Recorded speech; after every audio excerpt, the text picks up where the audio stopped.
When we talk about an aircraft passing a tower and crashing down, it can refer to a few different and tragic scenarios, depending on whether the aircraft hits the tower or simply passes it before crashing.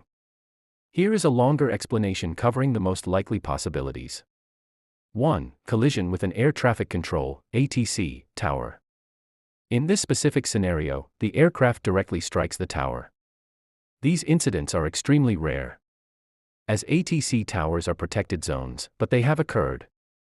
Accidents on the ground: a plane might overshoot a runway, suffer a brake failure, or be involved in a taxiing incident that causes it to strike the control tower structure at low speed. For example, a Bangkok Airways flight in 2009 reportedly overran the runway and impacted an out-of-service tower building. Low-altitude maneuvering: an aircraft flying extremely low, perhaps due to pilot error, visual impairment, or a deliberate act, could strike the tower. Military incidents: though rare, military aircraft performing low-level maneuvers or suffering a sudden loss of control could impact a structure like a tower. 2. Collision with a different type of tower/structure.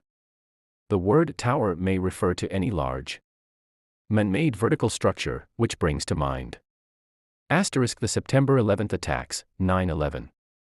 This is the most infamous and catastrophic example of aircraft being deliberately flown into towers. World Trade Center, WTC, towers. New York, in 2001. 2. Hijacked passenger jets were intentionally flown into the north and south towers, causing both buildings to collapse. The aircraft passed the tower structure before crashing into it. The Pentagon. Washington, D.C., a third hijacked aircraft was flown into the Pentagon building, which is not a tower but a massive structure. Radio/television masts: aircraft, especially those flying in poor weather or at night, have historically crashed into tall communication or television masts, which are essentially very high, fixed towers.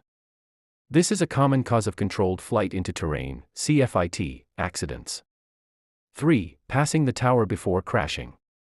In the common language of aviation, an aircraft that passes the tower is usually one that is near the airport during takeoff, landing, or a missed approach, and then crashes nearby. Missed approaches and go-arounds. A pilot may abort a landing, a go-around, after passing the tower, but then lose control due to weather, a mechanical failure, or a stall, leading to a crash near the airport perimeter. Takeoff or landing failure. A catastrophic engine failure, or sudden loss of lift immediately after takeoff, or just before landing, can lead the aircraft to crash shortly after passing the control tower's viewpoint. In summary, the phrase, aircraft passing tower and crush down, evokes images of a catastrophic failure, either by striking the tower itself or by crashing into the ground or another structure in the immediate vicinity of an airport.